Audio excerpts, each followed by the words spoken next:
नमस्कार साथियों, आज मैं आप लोगों के सामने पूर्व में पूछे गए बीपीएससी का क्वेश्चन सेट लेकर के आया हूं।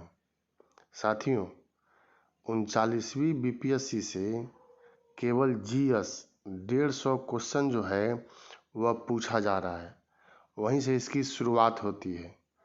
तो यह परीक्षा जो है 1994 में हुआ था और हम लोग देखते हैं कि क्वेश्चन जो है वह दोहराया जाता है। लगभग 26 साल हो गया 39वीं बीपीएससी की परीक्षा का।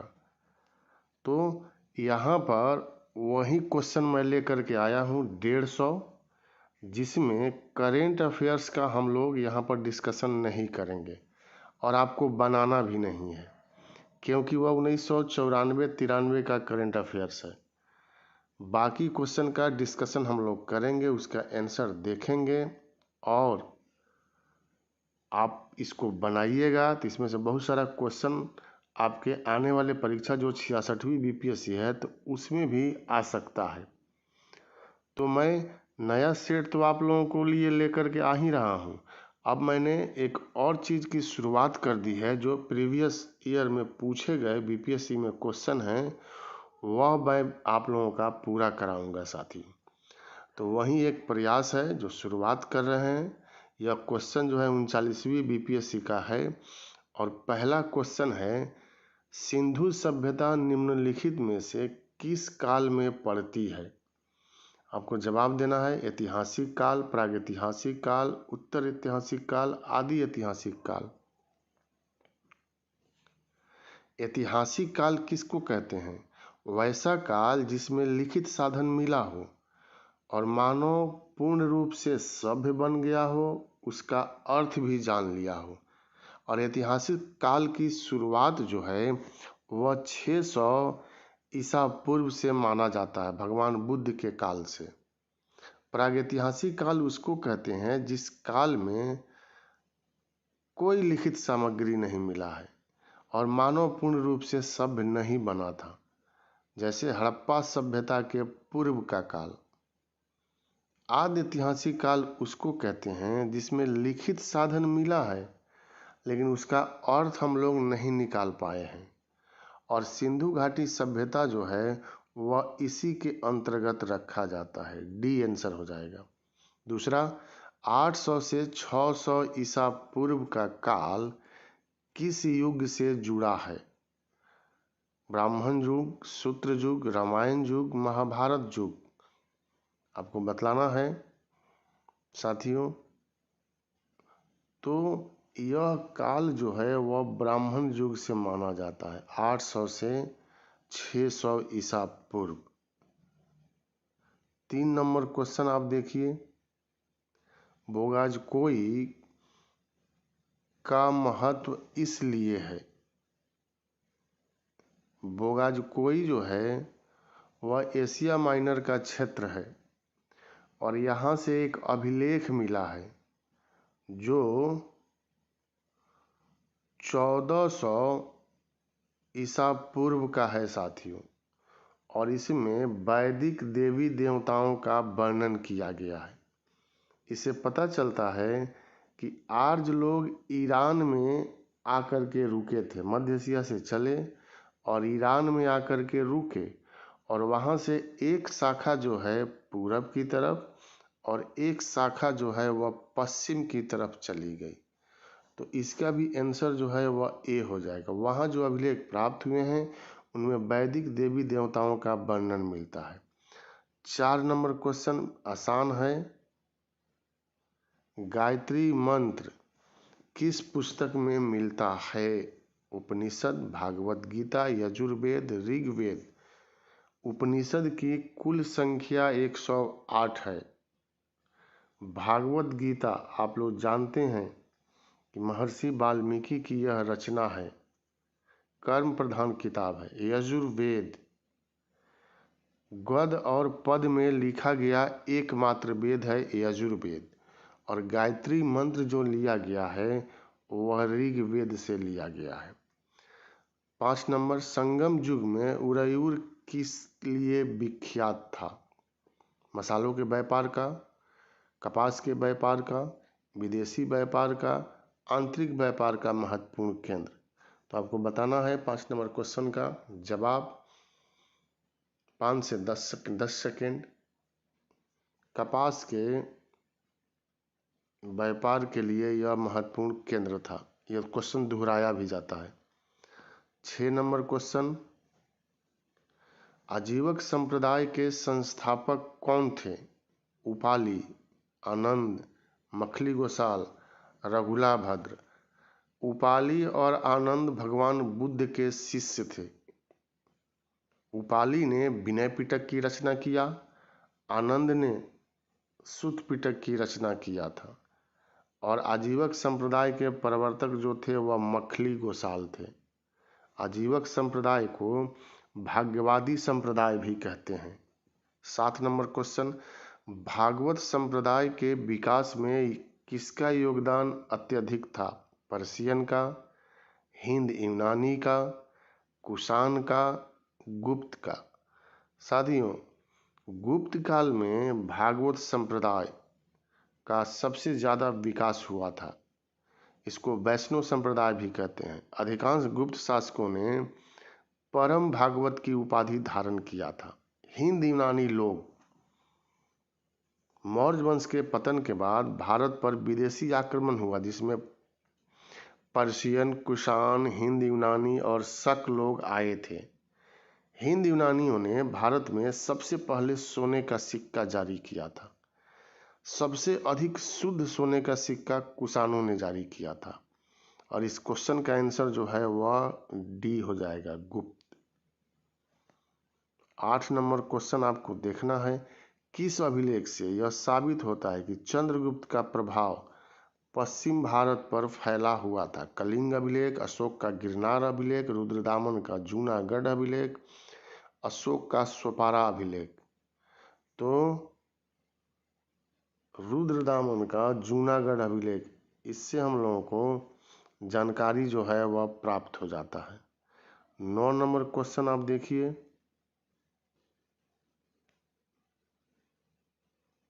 केवल वह स्तंभ जिसमें अशोक ने स्वयं को मगध का सम्राट बतलाया है? मास्की का लघु स्तंभ, रुमीनदेही स्तंभ, कीन स्तंभ, भाबरू स्तंभ। मास्की का लघु स्तंभ में अशोक ने स्वयं को बुद्ध शाक्य कहा है। रुमीनदेही स्तंभ लेख में स्पष्ट कर नीति का वर्णन किया गया है। और डी इसका भाबरू स्तंभ जो है आंसर हो जाएगा। राजस्थान का यह क्षेत्र है। 10 नंबर, उस स्रोत का नाम बताइए जो प्राचीन भारत के व्यापारिक मार्गों पर मौन है? संगम साहित्य, मिलिंद पन्हों, जातक कहानियां, ये सभी। जातक कहानी में भगवान बुद्ध के पूर्व जन्मों की कहानी है। संगम साहित्य में बहुत सारे ग्रंथ लिखा गया है जिसमें तोल्काप्पियर जो है एक महत्वपूर्ण ग्रंथ है जो दक्षिण भारत का पहला व्याकरण का ग्रंथ है। और आंसर हो जाएगा मिलिंद पन्हों। यही व्यापारिक मार्ग पर मौन है। 11 नंबर क्वेश्चन आप देखें, 11 और 12 आप दोनों देख सकते हैं।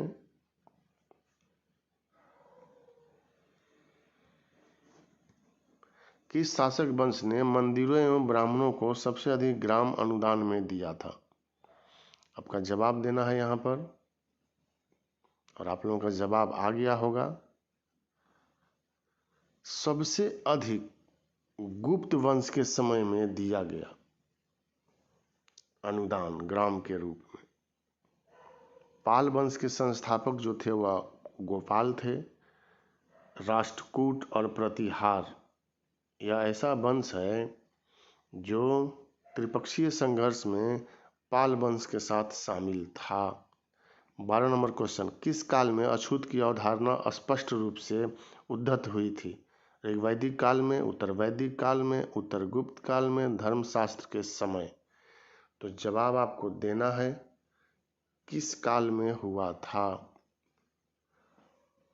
अछूत की अवधारणा का स्पष्ट रूप से उल्लेख? उत्तर वैदिक काल में चूंकि ऋग्वेद के 10वें मंडल के पुरुष सूक्त में सर्वप्रथम शूद्रों का उल्लेख किया गया है, लेकिन वह समाप्ति की तरफ था, चूंकि 10वां मंडल सबसे बाद में जोड़ा गया है, इसलिए आंसर जो है यहाँ पर वह उत्तरवैदिक काल हो जाएगा, बी। भारत में 13 नंबर क्वेश्चन है, मोहम्मद गौरी ने किसको प्रथम अक्ता प्रदान किया था? कौन मोहम्मद गौरी का दास था जिसको अक्ता दिया गया था? आपका जवाब आ गया होगा और यहाँ आंसर है कुतुबुद्दीन ऐबक। कुतुबुद्दीन ऐबक मोहम्मद गौरी के दास थे और इन्होंने 1206 में दिल्ली सल्तनत और गुलाम वंश की स्थापना किया था। इन्हीं के गुलाम थे इल्तुतमिश, जिनको गुलाम वंश का वास्तविक संस्थापक कहा जाता है।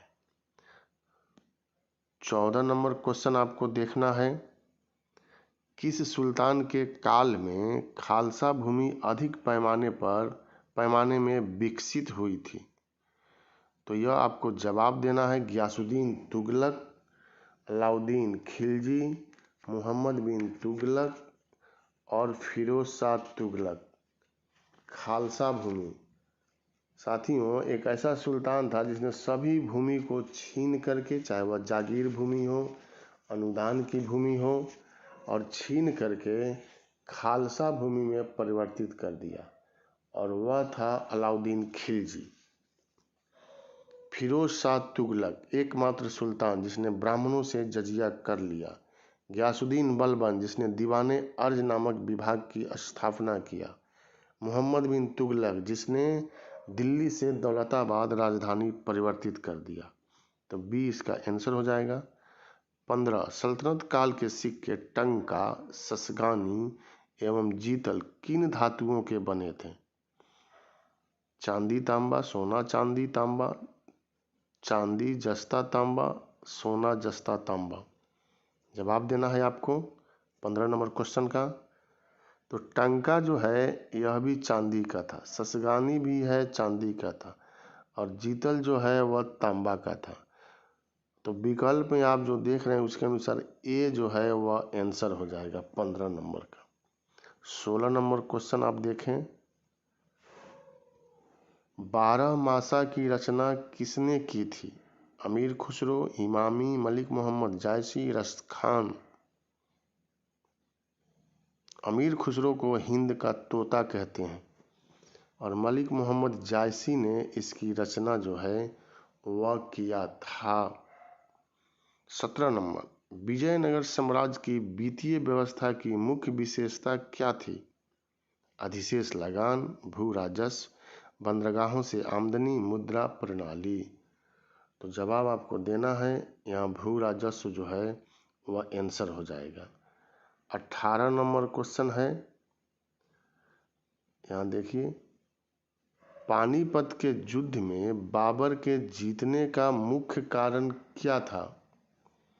तो इसकी सैन्य कुशलता थी, उसकी सैन्य कुशलता के चलते यह युद्ध को जीत लिया था। हालांकि युद्ध में तुलगमा युद्ध नीति का भी प्रयोग किया गया था। उसने घुड़सवारी सेना को भी कहा है, लेकिन सर्वोत्तम विकल्प है उसकी सैन्य कुशलता। 19 नंबर क्वेश्चन यहाँ देखना है आपको,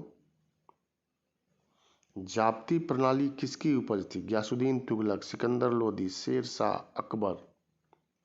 गियासुद्दीन तुगलक ने तुगलक वंश की स्थापना किया था। सिकंदर लोदी ने आगरा की स्थापना किया था।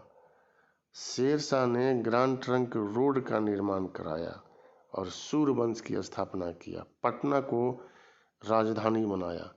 आंसर हो जाएगा अकबर। अकबर ने जाप्ती प्रणाली की शुरुआत की थी और यह भू राजस्व से संबंधित है। 20 नंबर, जवाबित का संबंध किससे था? राज्य के कानून से, मनसब प्रणाली को नियंत्रित करने वाले कानून से, टकसाल से संबंधित कानून से, कृषि से संबंधित कर से। ए आंसर हो जाएगा राज्य के कानून से। 21 नंबर क्वेश्चन, ईरान के शाह और ईरान के शाह और मुगलों के बीच झगड़े की जड़ क्या थी? काबुल, कंधार, कुंटूज, गजनी। तो झगड़े का जड़ जो था वह कंधार था। कंधार को लेकर के बराबर इन लोगों में संघर्ष होता था। दो अस्पा और सी अस्पा प्रथा किसने शुरू किया था? साथियों, दो अस्पा और सी अस्पा भी मनसबदारी व्यवस्था से जुड़ा हुआ है और मनसबदारी व्यवस्था की शुरुआत अकबर ने किया था। उसी में जहांगीर ने दो अस्पा और सी अस्पा प्रथा जो है वह जोड़ दिया। तो यही आंसर हो जाएगा जहांगीर। 23 नंबर क्वेश्चन, सरअंजामी प्रथा किससे संबंधित थी? मराठा भू राजस्व, तालुकदारी प्रथा, कुतुबशाही प्रशासन, इनमें से कोई नहीं। जवाब दीजिए आप लोग। मराठा भू राजस्व प्रथा से। 24 नंबर, भारत में 1612 ईस्वी में अंग्रेजों ने अपनी प्रथम फैक्ट्री कहाँ स्थापित की थी? गोवा, बंगाल में हुगली, अमरकोट, सूरत। ईस्ट इंडिया कंपनी की स्थापना 1600 ईस्वी में हुआ था और ईस्ट इंडिया कंपनी ने भारत में अपनी प्रथम फैक्ट्री सूरत में स्थापित किया था। दक्षिण भारत में अपनी प्रथम फैक्ट्री मसूलीपट्टनम में स्थापित किया था। 25 नंबर क्वेश्चन, महाराष्ट्र के रामोसी कृषक जत्था किसने स्थापित किया? न्यायमूर्ति, रानाडे, गोपाल कृष्ण गोखले, वासुदेव बलवंत फड़के, ज्योतिबा फुले। बताना है आपको। ज्योतिबा फुले ने तो सत्यशोधक समाज की स्थापना किया था। गोपाल कृष्ण गोखले महात्मा गांधी के राजनीतिक गुरु थे और 1905 में भारत सेवक समाज संघ की स्थापना किया था। आंसर हो जाएगा वासुदेव बलवंत फड़के। 26, 1878 ईस्वी का वर्नाक्यूलर प्रेस एक्ट किसने रद्द कर दिया था? यह बाद में भी बीपीएससी में पूछा गया है, दोहराया जाता है बीपीएससी में। वर्नाक्यूलर प्रेस एक्ट को लागू किया लॉर्ड लिट्टन ने और प्रेस को प्रतिबंधित कर दिया। यह अधिनियम जो है सोम प्रकाश नामक पत्रिका को ध्यान में रख करके लाया गया था और ईश्वर चंद विद्यासागर जो हैं वह सोम प्रकाश के संपादक थे। तो लिट्टन ने इसको लागू किया, लेकिन जब रिपन आए तो इन्होंने वर्नाक्यूलर प्रेस एक्ट को समाप्त कर दिया। आंसर जो है वह रिपन हो जाएगा। कर्जन के बारे में हम लोग जानते हैं कि 1905 में इन्होंने बंगाल विभाजन कर दिया था। लॉर्ड मिंटो, इनके समय में 1809 में अमृतसर की संधि किया गया था रंजीत सिंह के साथ। 27 नंबर, अमेरिका में फ्री हिंदुस्तान अखबार किसने शुरू किया था? यह क्रांतिकारी गतिविधि से संबंधित है और विदेश में भी रह करके भारतीय लोगों ने, भारतीय राष्ट्रवादियों ने, क्रांतिकारियों ने क्रांतिकारी आंदोलन को संचालित किया था। जैसे लाला हरदयाल, इन्होंने गदर आंदोलन की शुरुआत किया था और सैन फ्रांसिस्को में फ्री हिंदुस्तान अखबार जो है तारकनाथ दास ने निकालना शुरू किया था। 28 नंबर, गदर क्रांति छिड़ने का सबसे महत्वपूर्ण कारण क्या था? यह था प्रथम महायुद्ध। कामागाटा मारू घटना, यह 1914 की घटना है। गुरदीप सिंह नामक एक भारतीय राष्ट्रवादी ने जहाज को किराया पर लेकर, और उस जहाज का नाम था कामागाटा मारू, कनाडा की तरफ प्रस्थान किया था, लेकिन कनाडा की सरकार उसको वापस कर देती है और वह लोग आते हैं भारत में बजबज बंदरगाह पर। अंग्रेजी सेना के साथ संघर्ष हो गया, बहुत सारे निर्दोष की इसमें हत्या कर दी गई, मृत्यु हो गई। उसी को कहते हैं कामागाटा मारू घटना। आंसर होगा सी। किस अधिवेशन में होम रूल समर्थक अपनी राजनीतिक शक्ति का सफलतापूर्वक प्रदर्शन कर सके? तो साथियों, होम रूल लीग आंदोलन की शुरुआत बाल गंगाधर तिलक ने 1916 में किया था और इसी समय उनका प्रसिद्ध कथन था, स्वराज हमारा जन्मसिद्ध अधिकार है और हम इसको लेकर रहेंगे। इसलिए आंसर जो है ए हो जाएगा। कांग्रेस का वर्ष 1916 का लखनऊ अधिवेशन। अब यहाँ 30 नंबर क्वेश्चन देखिए, इंडियन अनरेस्ट के लेखक कौन थे? दादा भाई Naoroji, Lala Lajpat Rai, Annie Besant, Valentine सिरोल। दादा भाई नौरोजी भारत का वयोवृद्ध नेता। Poverty and un British rule in India इनकी पुस्तक है। लाला लाजपत राय अनहैप्पी इंडिया इनकी पुस्तक है। एनी बेसेंट ने कॉमनवेल्थ नामक पत्रिका का संपादन किया था और इस पुस्तक के लेखक हैं वैलेंटाइन सिरोल। 2 प्रश्न और यहाँ से बनेगा वैलेंटाइन सिरोल से। पूछा जाता है, वैलेंटाइन सिरोल ने किसको भारतीय अशांति का जनक कहा? तो बाल गंगाधर तिलक को इसने भारतीय अशांति का जनक कहा था। दूसरा, किस संगठन को इसने भारतीय अशांति का जनक कहा? तो आर्य समाज को।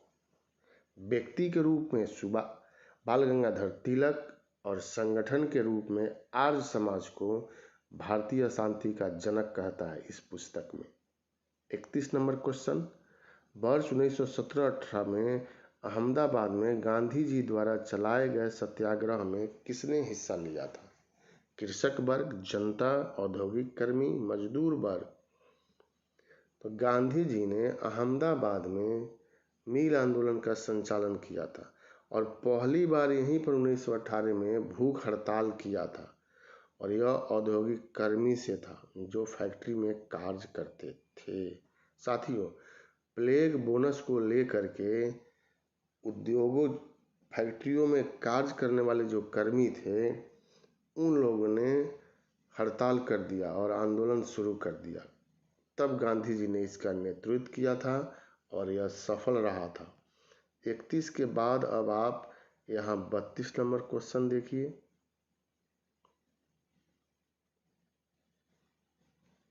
वर्ष 1920 की खिलाफत कमेटी की सभा जिसने गांधी को असहयोग आंदोलन के नेतृत्व को संभालने का अनुरोध किया था, वह किस शहर में हुआ था? आप लोगों को जवाब देना है। लखनऊ, लाहौर, इलाहाबाद, कराची।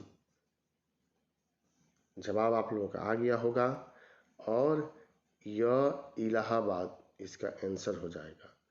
33, अवध के एका आंदोलन का उद्देश्य क्या था? यह भी बीपीएससी में पूछा जा चुका है दोबारा, इसलिए मैं यह डिस्कशन आप लोगों को करा रहा हूँ। 33 नंबर, सरकार को लगान देना बंद कर देना, जमींदारों के अधिकारों की रक्षा करना, सत्याग्रह की समाप्ति। तो जवाब क्या होगा? ए, सरकार को लगान देना बंद कर देना। 34 नंबर क्वेश्चन आप देखिए, नाई धोबी बंद सामाजिक बायकॉट स्वरूप था जो 1919 में किसानों द्वारा प्रतापगढ़ में चलाए गए जिले में चलाया गया था, साधुओं द्वारा चलाया गया था, जमींदार और गांव के निम्न जाति द्वारा ठेकेदारों के विरुद्ध चलाया गया था। जवाब आपका आना चाहिए इसमें और ए आंसर हो जाएगा, किसानों द्वारा प्रतापगढ़ जिले में चलाया गया था। INA किसके दिमाग की उपज थी और किसने इसकी स्थापना किया था? सुभाष चंद्र बोस।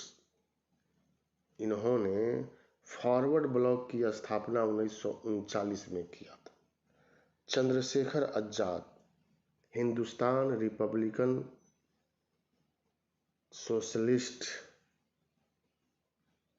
पार्टी की स्थापना इन्होंने किया था, संगठन की स्थापना किया था। हिस्प्रेस कहते हैं हिंदुस्तान समाजवादी प्रजातांत्रिक संगठन। और यहाँ पर INA ई मोहन सिंह, डॉक्टर मोहन सिंह, इनको कैप्टन मोहन सिंह भी कहते हैं, इन्हीं की दिमाग की उपज थी और इन्होंने इसकी स्थापना किया था 1942 में। साथियों, अगर 1943 करके पूछेगा कि 1943 में सिंगापुर में किसने किया, तो यहाँ पर जवाब आप सुभाष चंद्र बोस दीजिएगा, क्योंकि सिंगापुर में इन्होंने कमान जो है वह संभाल लिया था। तो 43 करके देगा और सिंगापुर करके देगा तो आंसर सुभाष चंद्र बोस हो जाएगा। सीधे सीधे पूछेगा तो कैप्टन मोहन सिंह आंसर हो जाएगा। 36 नंबर क्वेश्चन, अपनी किस कार्यकारिणी कमेटी में कांग्रेस ने भूस्वामित्व को समाप्त करने की नीति अपनाया था? जल्दी से बनाइए आप लोग। ए कार्यकारिणी कमेटी 1937। अब 37 नंबर क्वेश्चन आपको देखना है, छोटा नागपुर जनजाति विद्रोह कब हुआ था? जवाब आपको देना है। इसको होज विद्रोह भी कहते हैं, यह भी दोहरा दिया गया है BPSC के परीक्षा में। तो बी आंसर हो जाएगा 1820। गांधी जी का चंपारण सत्याग्रह किससे जुड़ा था? ये सब पहले पूछा गया प्रश्न है, तो इसलिए सब आसान प्रश्न आप लोगों को लग रहा होगा, लेकिन यही पूछा गया था 1994 के BPSC में। इजारादारी, तिनकठिया, जन्मिस, इनमें से कोई नहीं। तो तिनकठिया इसमें तो बताने की उतना जरूरत है नहीं।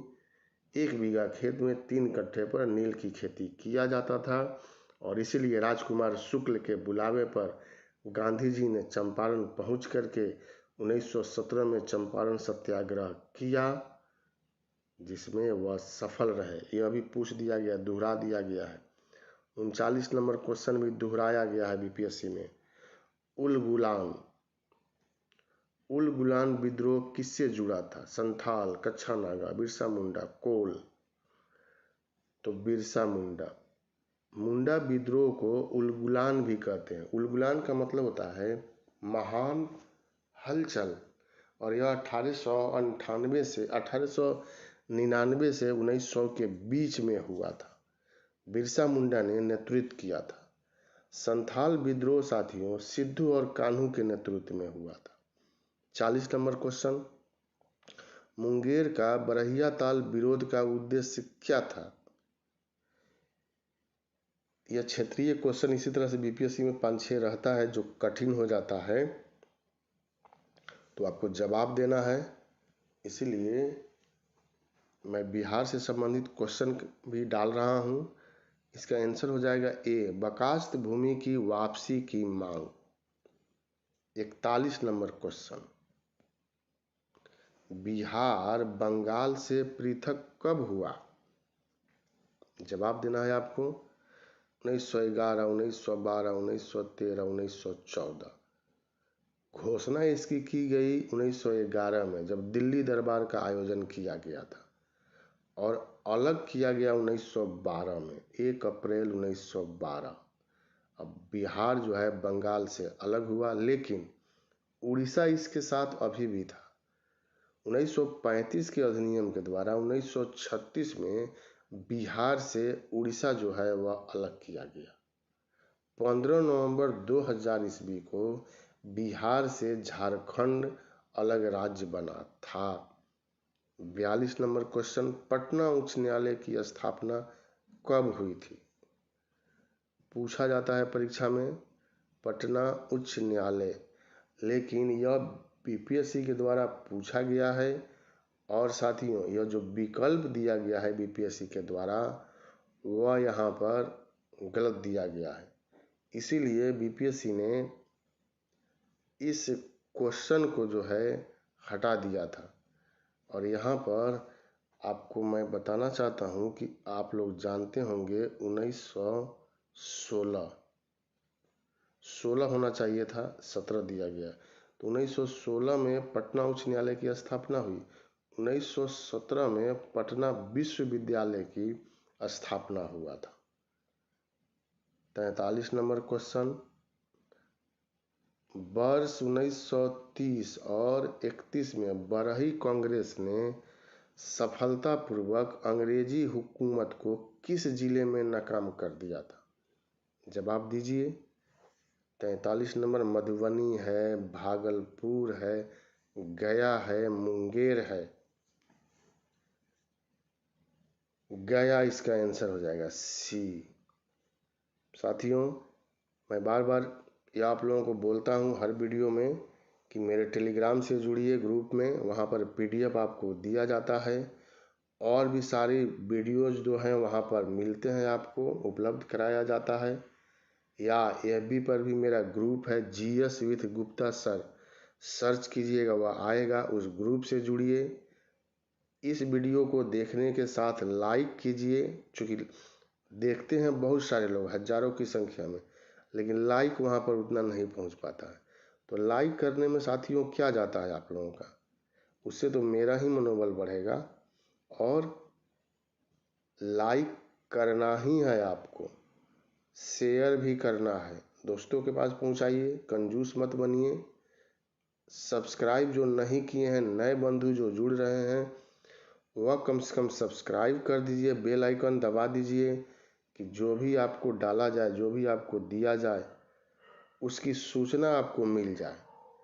और अच्छा लगे तो आप देखिए, नहीं अच्छा लगे तो नहीं देखना है। जो अच्छा लगे चैनल वहीं देखना है, लेकिन अगर इसको देखते हैं अच्छा लगता है तो लाइक कीजिए और नए लोग सब्सक्राइब कीजिए। अब 44 नंबर क्वेश्चन आप यहाँ देखिए।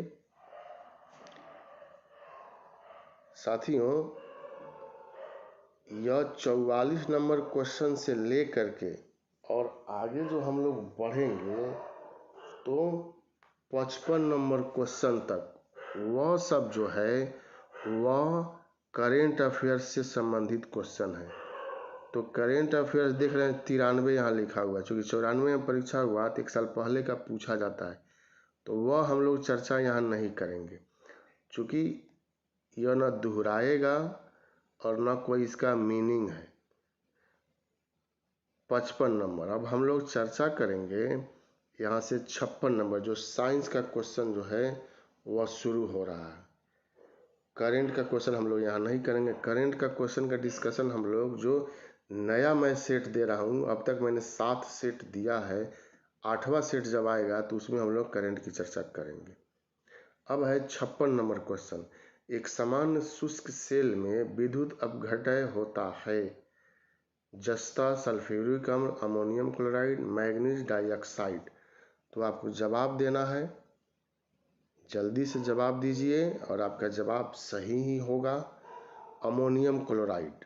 57 नंबर क्वेश्चन ट्रेडिशनल टाइप का क्वेश्चन है जो बार बार दोहराया जाता है। डायनेमो क्या करता है? विद्युत ऊर्जा को गतिज ऊर्जा में बदलता है, यांत्रिक ऊर्जा को विद्युत ऊर्जा में परिवर्तित करता है, विद्युत ऊर्जा को यांत्रिक ऊर्जा में, और यांत्रिक ऊर्जा उत्पन्न करता है। पहले 4 ही विकल्प दिया जाता था, 5वां विकल्प जो है वह नहीं दिया जाता था। तो आंसर बताइए आप इसका, बी, यांत्रिक ऊर्जा को विद्युत ऊर्जा में परिवर्तित करता है। 58 नंबर क्वेश्चन, आकाश नीला लगता है, यह भी बार बार दोहराया जाता है। आकाश नीला लगता है। अब विकल्प यहाँ दिया हुआ है, लंबा चौड़ा विकल्प है, आपको बताना है कि क्यों नीला लगता है।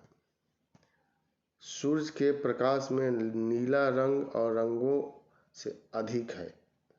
लघु तरंग दीर्घ तरंगों की अपेक्षा वायुमंडल द्वारा अधिक परिकीर्ण होती है। यही आंसर हो जाएगा, बी। 1 माइक्रोन बराबर है, अब इसमें बतलाना है। इस तरह का 1-2 प्रश्न BPSC में हमेशा डाल दिया जाता है। तो जवाब दीजिए 1/1000 मिलीमीटर, सी आंसर हो जाएगा। 60 नंबर क्वेश्चन, अति चालक का लक्षण है, उच्च है, निम्न है, शून्य है, अनंत है, क्या है? अनंत पारगम्यता है, यह हो जाएगा डी। 61 वर्ष दीर्घतम होता है? प्लूटो पर, बृहस्पति पर, नेपच्यून पर, पृथ्वी पर। साथियों, उस समय 1994 में यह परीक्षा हुआ था, तो प्लूटो जो था यह था ग्रह के श्रेणी में, इसको शामिल किया गया था। अब हटाया गया है, लेकिन उसके अनुसार जो है, उस समय के अनुसार यही जो है वह आंसर हो जाएगा 61 का। 62, वर्षा की बूंद की गोलाकार आकृति का कारण है। यह भी दोहरा दिया गया है परीक्षा में, और प्राय सभी तरह की परीक्षा में पूछा जाता है। तो इसका आंसर हो जाएगा पृष्ठ तनाव, बी। 63 नंबर क्वेश्चन, कमरे में रखे रेफ्रिजरेटर का दरवाजा खोलकर अगर आप खोल देते हैं तो क्या प्रभाव पड़ेगा? ठंडा कर सकते हैं, फिर है तापमान तक ठंडा कर सकते हैं, आप अंतः कमरे को थोड़ा गर्म कर सकते हैं, ना तो गर्म ना तो ठंडा कर, सी हो जाएगा, गर्म कर सकते हैं। खोल दिया जाए तो कमरा जो है वह, रूम जो है वह गर्म हो जाएगा। 64, किस खनिज से रेडियम प्राप्त किया गया था? तो पीच ब्लेंडे इसको कहते हैं। आंसर जो है बी हो जाएगा। 64 के बाद आप यहाँ देख सकते हैं 65 नंबर क्वेश्चन है, परमाणु बम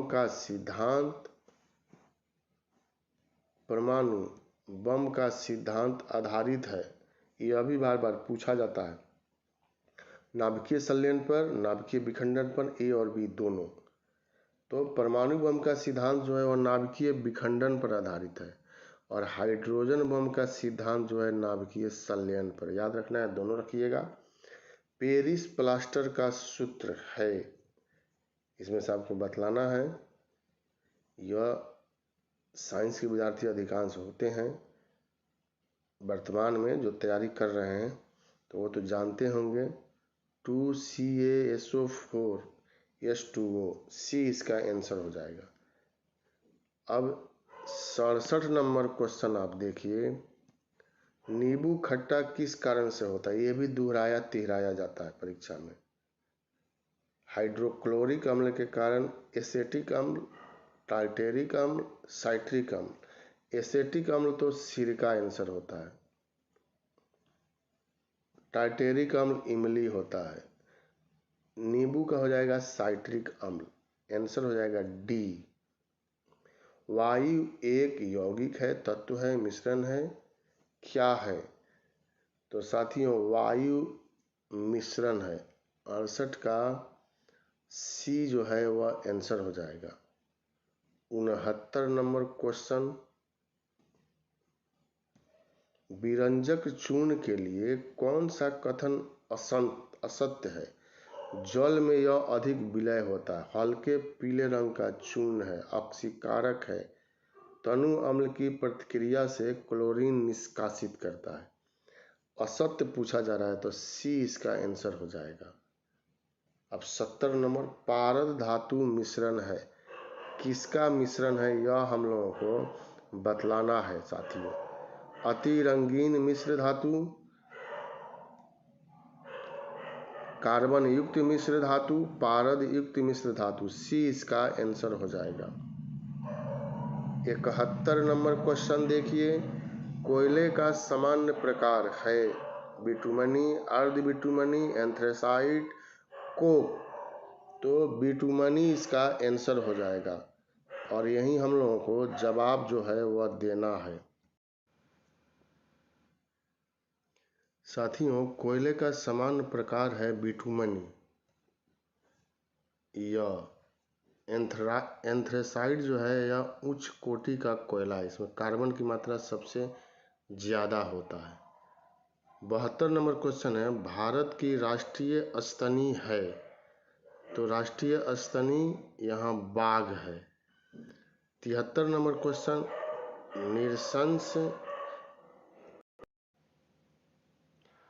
निरशंस प्राणी कौन सा है? तो इसका आंसर व्हेल हो जाएगा। यह स्तनधारी जीव के श्रेणी में भी इसको शामिल किया गया है। 74 नंबर क्वेश्चन, जल से बाहर निकाले जाने पर मछलियां मर जाती हैं क्योंकि उन्हें ऑक्सीजन की मात्रा अधिक मात्रा में प्राप्त होती है, उनका शारीरिक तापमान बढ़ जाता है, वे श्वास नहीं ले पाती है। सी आंसर हो जाएगा। 75 नंबर क्वेश्चन आप देखिए, मधुमक्खी व कॉलोनी के सदस्य एक दूसरे को किस प्रकार पहचानते हैं? तो जवाब आपको देना है गंध से, दृष्टि से, नृत्य से, स्पर्श से। यहाँ आंसर हो जाएगा 75 नंबर का, और आप लोगों का जवाब आ भी गया होगा गंध से। ए, मनुष्य के जीवन काल में कितनी दांत 2 बार विकसित होती है? 76 नंबर क्वेश्चन है 20। इसका आंसर सी हो जाएगा।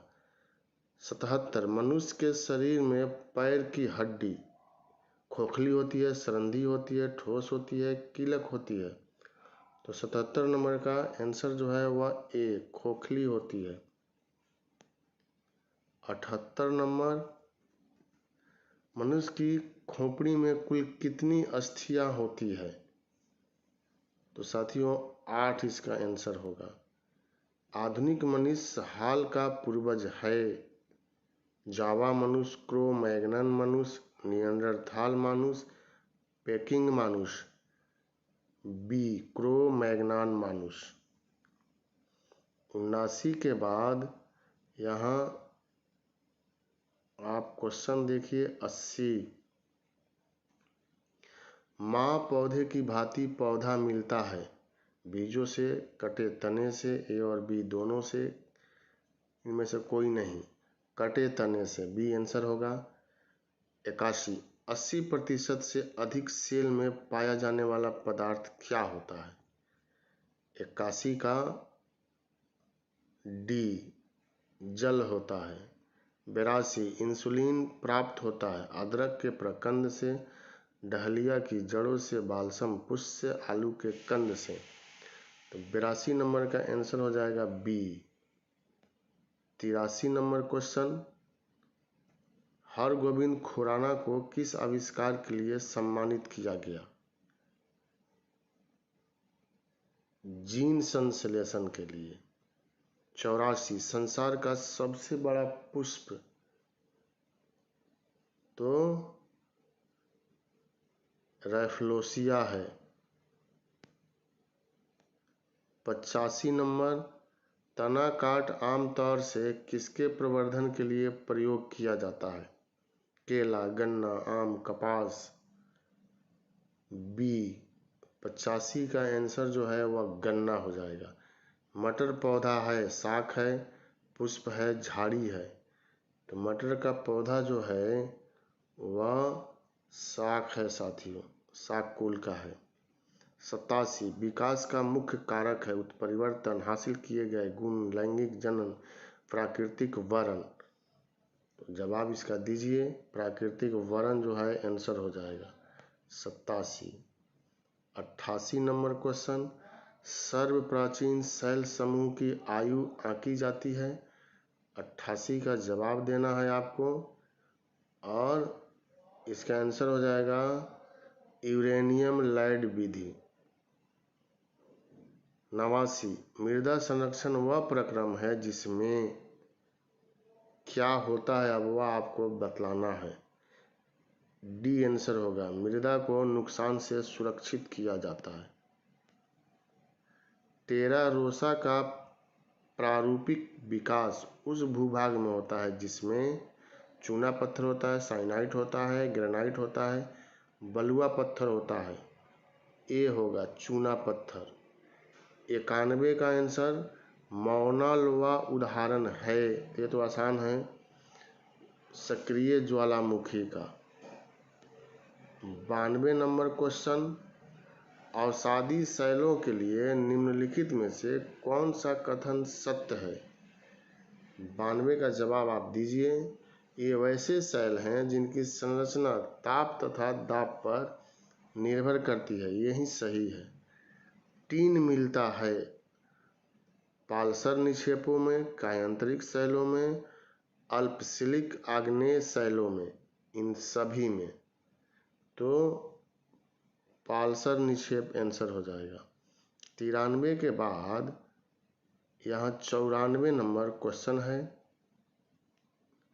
शिवालिक शैल समूह के दक्षिण में भाबर क्षेत्र उदाहरण है, किसका उदाहरण है बताइए। आप लोग बना रहे होंगे। गिरिपद स्थिति का सी आंसर होगा। द्वीपों का समूह लक्षद्वीप है। क्या है लक्षद्वीप? ये प्रवाल भीति द्वीप है। ए आंसर हो जाएगा। भारत 96 नंबर, भारत विस्तृत है। ए बी सी उपरोक्त में से कोई नहीं। यह अक्षांश देशांतर के बारे में पूछा जा रहा है, आप बताइए। इसमें कोई सही नहीं है, ये भी गलत है, ये भी बी सी उपरोक्त में से कोई नहीं जो है वह आंसर हो जाएगा 96 का साथियों। 97 भारत का क्षेत्रफल संसार के क्षेत्रफल का 2.42% है, परंतु इसकी जनसंख्या प्रतिशत पूछा जा रहा है। तो जब यह परीक्षा हुआ था साथियों तब यह 16% था जनसंख्या। 94 में परीक्षा हुआ था, 26 साल हो गया। अब वर्तमान में 2011 की जनगणना के अनुसार 17% जनसंख्या। तो वर्तमान के संदर्भ में जोड़ के चलिएगा तो बी, उस समय को जोड़ के चलिएगा तो ए, लेकिन मैंने इसको सुधार दिया है तो 17 जनसंख्या याद रखिएगा। परीक्षा में अगर पूछ दे तो गड़बड़ नहीं हो। 98 नंबर क्वेश्चन, गंगा की जलोढ़ मृदा की गहराई भूमि सतह के नीचे लगभग है 6000 मीटर तक, 600 मीटर, 800 मीटर, 100 मीटर। तो इसका जवाब दीजिए। ओल्डम महोदय के अनुसार 4000 से 6000 मृदा की गहराई भूमि सतह के नीचे लगभग। तो विकल्प के अनुसार ये इसका आंसर हो जाएगा। 99 भारतीय मानसून मौसमी विस्थापन से इंगित है, जिसका कारण है। 99 का आंसर आपको बतलाना है। क्या कारण है? स्थल तथा समुद्र का विभेदी तापमान, मध्य एशिया की ठंडी हवा। ए इसका आंसर हो जाएगा।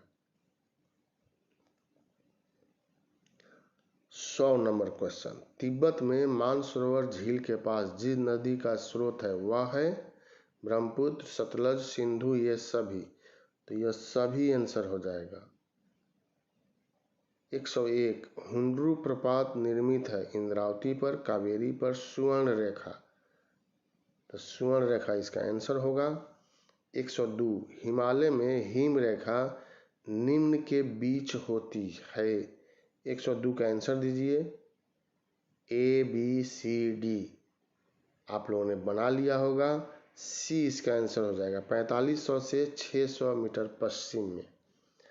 अब 103 भारत की तट रेखा है 6200, 6100, 5985, 6175 किलोमीटर।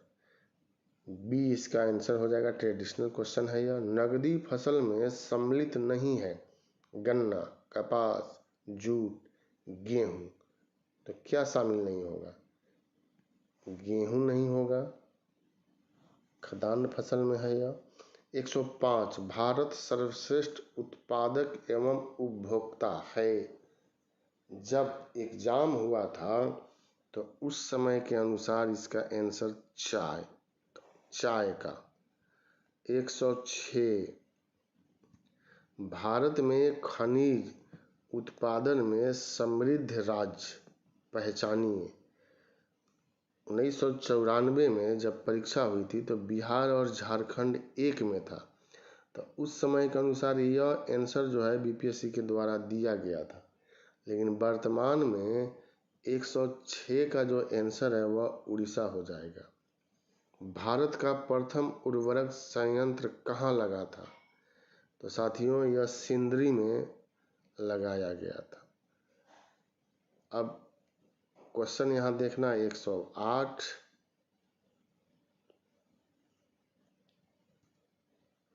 यदि भारत की जनसंख्या में 2% वार्षिक दर से वृद्धि हो तो जनसंख्या आज की आबादी से कितनी हो जाएगी? 1994 के अनुसार पूछा जा रहा है। दोगुनी हो जाएगी कितने वर्षों में? तो 35 वर्ष में यह दोगुनी हो जाएगी। भारत का सबसे अधिक जनसंख्या वाला शहर, तो विकल्प से यहाँ पकड़ में आ जा रहा है कलकत्ता। महलों का शहर है कलकत्ता। Diamond harbour Calcutta. निम्नलिखित में से कौन सा महाद्वीप क्षेत्रफल के अनुसार सबसे बड़ा है? निम्नलिखित में से आपको बतलाना है अफ्रीका। बी जो है इसका आंसर हो जाएगा। 111। साफ रातें मेघीय रातों की अपेक्षा अधिक ठंडी होती है, किसके कारण? संघनन, विकिरण, चालन, आपतन। विकिरण के कारण। 112। निम्नलिखित में से किस युग्म का मिलान सही है? यहाँ सही पूछा जा रहा है। भूमध्यसागरीय क्षेत्र गर्मी की वर्षा, यह गलत है। भूमध्य क्षेत्र गरज के साथ वर्षा मध्याह्न में, यह सही है। तो बी ही आंसर हो जाएगा। 113। निम्नलिखित औद्योगिक कस्बों में कौन छोटा नागपुर के पठार पर स्थित है? 113 का भिलाई, रांची, आसनसोल, दुर्गा। विकल्प से स्पष्ट हो जा रहा है रांची। 114। दामोदर नदी निकलती है, कहाँ से निकलती है दामोदर नदी? चूँकि झारखंड सम्मिलित था तो इसीलिए बिहार और झारखंड से मिला करके लग रहा है क्वेश्चन ज़्यादा है, लेकिन उस समय झारखंड भी बिहार ही में था। 114 का बी छोटा नागपुर आंसर हो जाएगा। 115। पूर्वी समुद्रों की स्वामिनी का नाम है? श्रीलंका, पाकिस्तान, बर्मा, भारत। क्या नाम है यह आपको बताना है। श्रीलंका। 116 नंबर क्वेश्चन यहाँ आपको बताना है। भारतीय संविधान को अपनाया गया था, किसके द्वारा? ए संवैधानिक सभा के द्वारा।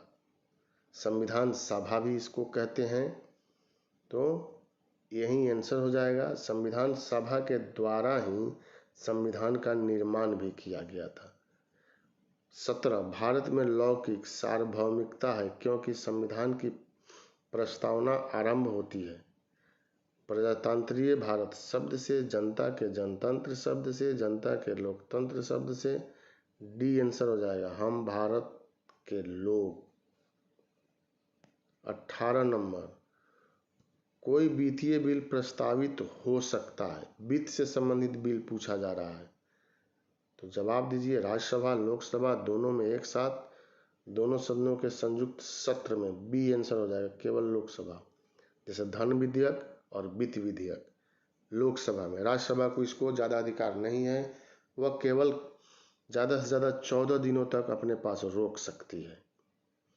119 नंबर क्वेश्चन, भारतीय नागरिकों के मौलिक अधिकारों का वर्णन है। मौलिक अधिकारों का वर्णन संविधान के भाग 3 में है और यह अनुच्छेद 12 से 35 तक।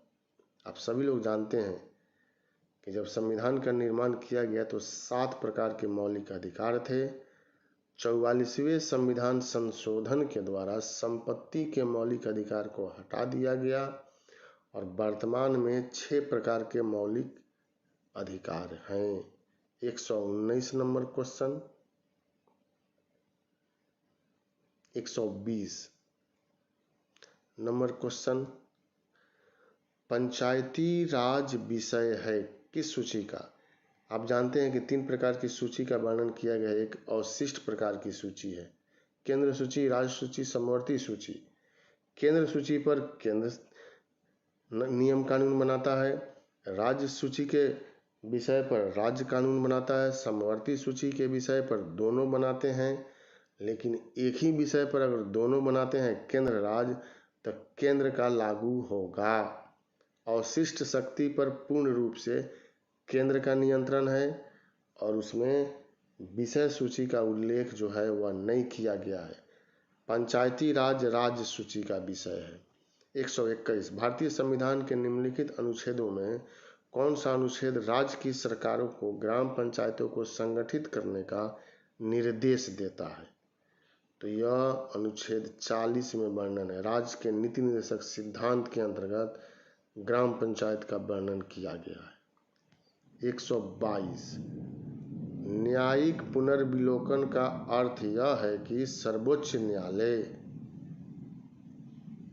आंसर देना है, किसी भी राज्य के कानून को अवैध घोषित कर सकता है। डी आंसर हो जाएगा। 123 एक कल्याणकारी राज्य के निर्देशक आदर्श वर्णित है। वही बात आ गया, इसका आंसर राज्य के नीति निर्देशक तत्वों में वर्णन किया गया कल्याणकारी राज्य का। और राज्य का नीति निर्देशक सिद्धांत जो है संविधान के भाग 4 में 36 से 51 तक उल्लेखित है। 124 लोकसभा के स्पीकर का निर्वाचन होता है। संसद के सभी सदस्य प्रत्यक्ष रूप से जनता द्वारा, लोकसभा के सभी सदस्यों द्वारा, लोकसभा में बहुमत दलों के सदस्यों द्वारा। सी आंसर हो जाएगा। लोकसभा के सभी सदस्यों द्वारा इसका चुनाव किया जाता है। भारत के राष्ट्रपति को उसके पद से हटाया जा सकता है। किसके द्वारा हटाया जा सकता है? महाभियोग लगा करके हटाया जाता है, तो यह आंसर संसद ही होगा। लेकिन 14 दिन पूर्व राष्ट्रपति को सूचना दिया जाता है। 126 भारत में किसी भी सदन का सदस्य हुए बिना कोई व्यक्ति कब तक मंत्री पद पर आसीन रह सकता है? 3 महीना, 1 वर्ष, 6 महीना। तो 6 महीना यहाँ आंसर हो जाएगा। 127 संसद के 2 सत्रों के बीच अधिकाधिक अंतराल होना चाहिए। कितना अंतराल होना चाहिए तो आप लोग जानते होंगे स्पष्ट रूप से, मुझे विश्वास है। और 6 महीना आंसर होता है। 128 भारत का प्रजातंत्र इस तथ्य पर आधारित है कि, अब इसमें संविधान लिखित है, यहाँ मौलिक अधिकार प्रदान किए गए, जनता को सरकारों को चुनने तथा बदलने का अधिकार है। यह राज्य के नीति निर्देशक तत्व है। सी आंसर हो जाएगा। 129 राष्ट्रपति राष्ट्रीय आपातकाल की घोषणा कर सकता है। 129 का जवाब दीजिए। हथियारबंद विद्रोह के आधार पर, बाहरी आक्रमण के आधार पर, युद्ध के आधार पर, ऊपर वर्णित सभी कारणों के आधार पर। डी आंसर हो जाएगा। अब यहाँ 129 के बाद आप यहाँ देख सकते हैं 30 नंबर क्वेश्चन। जहां तक लोकसभा में प्रतिनिधित्व का प्रश्न है, कौन से राज्य दूसरे तथा तीसरे दर्जे पर हैं? साथियों, यह उस समय का पूछा गया है जब बिहार और झारखंड एक में थे और बिहार में 54 जो है वह लोकसभा का सीट होता था, लेकिन झारखंड बंटने से वर्तमान में अब 40 हो गया है। तो उस समय के अनुसार तो यह आंसर हो जाता 54 और 48। लेकिन वर्तमान के संदर्भ में तो महाराष्ट्र दूसरे स्थान पर, पहले स्थान पर उत्तर प्रदेश और तीसरे स्थान पर पश्चिम बंगाल है। महाराष्ट्र में 48 है और पश्चिम बंगाल में 42 लोकसभा का सीट है। जो भी हो, उस समय के लिए यह आंसर हो जाएगा। वर्तमान में आप लोग जानते ही हैं दूसरा और तीसरा महाराष्ट्र तथा पश्चिम बंगाल। 131 योजना आयोग है।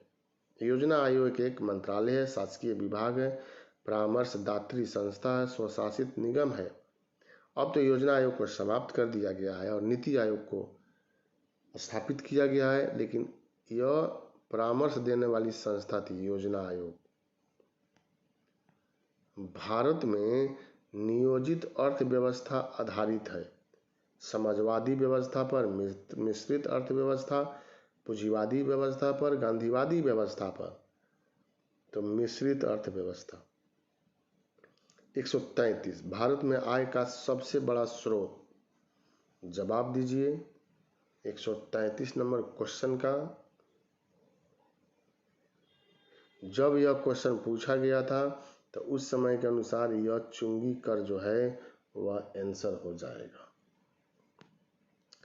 भारत की उन्नति संतोषजनक रही है, किसमें रही है यह बताना है। कुल राष्ट्रीय उत्पादन में बढ़ोतरी के संबंध में, बेरोजगारी में कमी के संबंध में, प्रति व्यक्ति आय के संबंध में, असमानता में कमी के संबंध में, ये आंसर हो जाएगा। क्योंकि पांचवा विकल्प इसमें है नहीं, पहले 5 विकल्प नहीं रहता था। 135 विभाजन के कारण भारत का कौन सा उद्योग सबसे बुरी तरह प्रभावित हुआ। रुई तथा शक्कर, इंजीनियर तथा सीमेंट, जूट तथा रुई, कागज तथा लोहा। विभाजन हुआ तो पाकिस्तान निकला और पाकिस्तान से बांग्लादेश, तो इसीलिए सी हो जाएगा, जूट तथा रुई उद्योग। 8वीं पंचवर्षीय योजना प्राथमिकता देती है, उस समय 8वीं पंचवर्षीय योजना थी, अब तो पंचवर्षीय योजना को समाप्त कर दिया गया है। फिर भी उस समय के लिए 8वीं पंचवर्षीय योजना में किसको प्रथम स्थान दिया गया था, प्राथमिकता दिया गया था, यह आपको बतलाना है। तो आंसर जो है यह आपको हो जाएगा रोजगार बढ़ाने को, ए आंसर हो जाएगा। 137 भारत में किस उद्योग में सर्वाधिक लोग कार्यरत हैं। यह शुरू से ही है साथियों, और यहाँ पर कपड़ा उद्योग हो जाएगा। 138 भारत की राष्ट्रीय आय का मुख्य स्रोत है। वर्तमान में, उस समय, वर्तमान कर रहे हैं उस समय 1994 में जो है वह पूछा गया था, तो उस रूप में हम लोगों को यहाँ जवाब देना है। और उस समय कृषि जो था वह आंसर था, लेकिन वर्तमान में अगर पूछा जाए तो सेवा क्षेत्र, यह हो जाएगा सेवा क्षेत्र, और उस समय में कृषि। 139 बिहार में जंगल फैले हुए हैं, यह 1994 में पूछा जा रहा है आपसे, और उसके अनुसार 29 लाख हेक्टेयर क्षेत्रफल पर, क्योंकि झारखंड शामिल था और झारखंड के अलग होने के बाद बिहार में जंगल का प्रतिशत और क्षेत्रफल में एक तरह से कहेंगे कि नगण्य हो गया। 140 बिहार का एक इस्पात कारखाना है, तो जवाब देना है, और ये तो आसान है, उस समय जमशेदपुर भी बिहार में ही था, डी। अब यहाँ से मैथ का क्वेश्चन है, तो मैं इसका जवाब आंसर दे देता हूँ, या आप लोग बना लीजिएगा। आंसर देने से कोई फ़ायदा नहीं है, PDF जो है वह आपको दे दिया जाएगा, तो उसको देख करके आप बना लीजिएगा, क्योंकि आंसर बोल देंगे तो फिर आप बनाइएगा क्या। 141 है, यहाँ रीजनिंग है। 142, 143 भी आप देख रहे हैं। 144, 145 में कथन की संशुद्धता जांचना है। फिर यहाँ आ जा रहा है 146 और 147,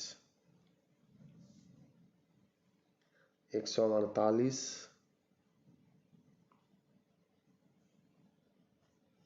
149।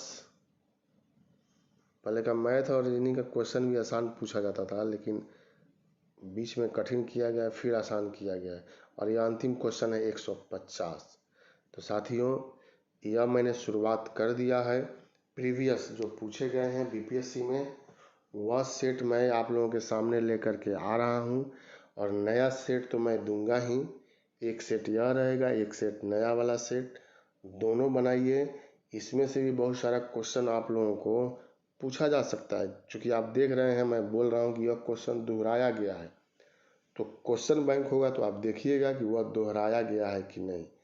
वह दोहराया ही गया है, तो फिर दोहराया जा सकता है।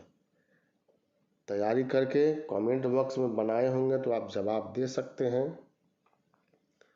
और फिर अगले वीडियो में हम मिल रहे हैं आप लोगों से। मैंने करंट भी शुरू कर दिया है, उसको भी देखना है।